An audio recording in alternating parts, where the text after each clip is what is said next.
ED पहुंच जाता है। तो हमारे तेलंगाना में भी यही हुआ है।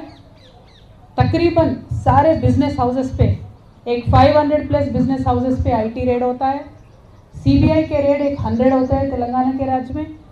ईडी तो कम से कम 200 जगहों पे उन्होंने छापा मारा है।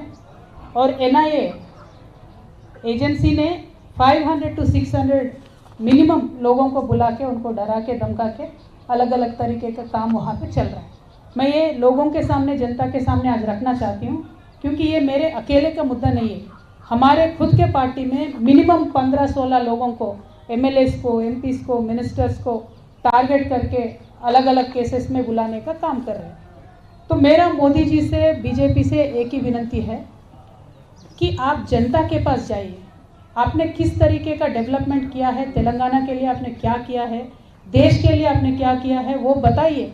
उनका दिल जीतिए, बाद में इलेक्शन जीतिए।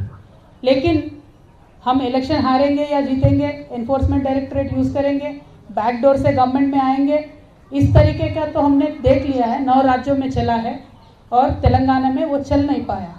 उन्होंने कोशिश किया है लेकिन हमने चलने नहीं दिया। तो इसीलिए उनका अभी एफर्ट ये है कि किसी भी तरीके से ईडी डाल दो, धमका दो, डरा दो। लेकिन हम भी मोदी जी से और भारतीय जनता पार्टी से और पूरे देश की जनता से बता दें कि हम डरने वालों से नहीं हैं।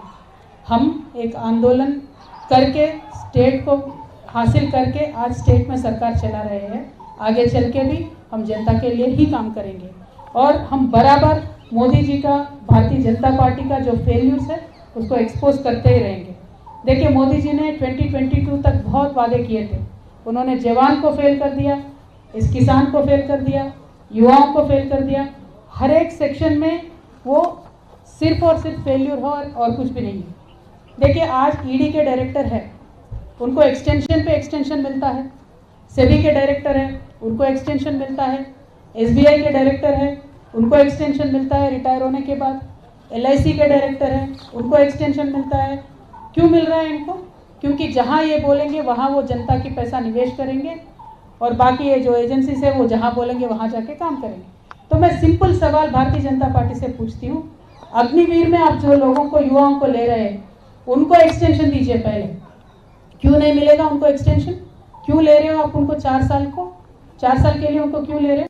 4 साल के लिए आप उनको लोगे, ट्रेनिंग दोगे, बाद में रास्ते पे छोड़ दोगे क्या? या जैसे आपके भारतीय जनता पार्टी के नेता बोलते हैं, आपके ऑफिस में चौकीदार के नौकरी पे रखोगे? आर्मी कितना सेंटिमेंटली जुड़ता है देश के साथ, जनता के साथ। पूरा परिवार छोड़ के, जान पे खेल के आर्मी में रिक्रूटमेंट के लिए बच्चे आते हैं। तो मैं आज यहाँ से डिमांड करती हूँ मोदी जी से